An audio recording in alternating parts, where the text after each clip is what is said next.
Je me nomme Franck Iyanga, je suis le secrétaire général de l'Organisation démocratique des travailleurs immigrés au Maroc, le premier syndicat des travailleurs immigrés au Maroc, créé depuis 2012 pour la défense et la protection des intérêts sociaux, économiques, moraux, professionnels de travailleurs migrants avec ou sans papier. Le migrant rencontre pas mal de problèmes. Dans un premier temps, la majorité des migrants qui viennent ici au Maroc travaillent dans l'informel. La majorité travaille dans l'informel. Ils sont dans la construction, dans l'artisanat, dans le commerce ambulant. Ils sont dans la pêche et l'agriculture vers le sud du Maroc. Et ces derniers temps, il y a un certain nombre de ces migrants-là qui travaillent dans les centres d'appel. Donc malgré qu'ils exercent dans ces secteurs, ils ont beaucoup de difficultés concernant leurs droits qui ne sont pas vraiment respectés. Alors que le Maroc est signateur de plusieurs conventions internationales sur la protection des droits des travailleurs immigrants et les membres de leur famille depuis 1993, mais cette convention souffre vraiment de non-respect et de non-application. C'est ce qui pose problème avec la majorité de ces migrants qui travaillent dans l'informel, sans contrat de travail, sans protection sociale. Ils sont exploités, ils sont discriminés, il y a des injustices.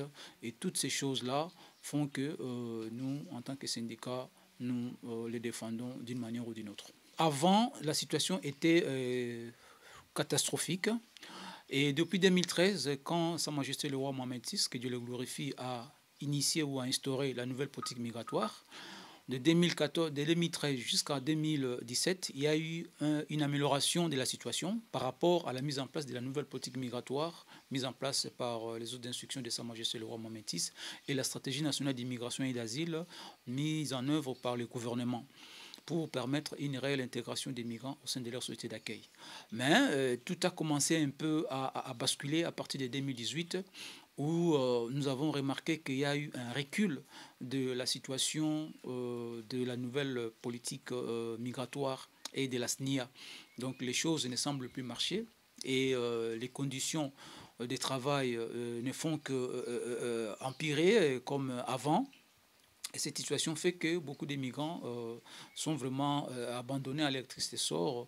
Ils ne savent pas à quel sens se vouer, malgré que nous existons, mais nous rencontrons aussi en tant que syndicat pas mal de difficultés avec certains employeurs véreux qui ne veulent pas respecter ces droits-là des migrants et surtout les conventions internationales, que ce soit les conventions de l'OIT, Organisation internationale du travail, ou les conventions internationales sur la protection des droits de tous les travailleurs migrants et les membres de leur famille. Donc ça souffre vraiment, ces conventions-là et ces lois-là souffrent vraiment de non-application et du non-respect, surtout vis-à-vis des employeurs qui ne veulent pas obtempérer à ces conventions et à ces droits. La situation de la pandémie de Covid-19 est venue encore mettre de l'huile dans le feu, comme on le dit. Donc les migrants qui vivaient avant, les travailleurs migrants qui vivaient avant dans des difficultés, qui avaient des problèmes d'ordre social, économique, et avec la pandémie, la situation s'est encore alourdie dans la mesure où beaucoup ont perdu leurs emplois.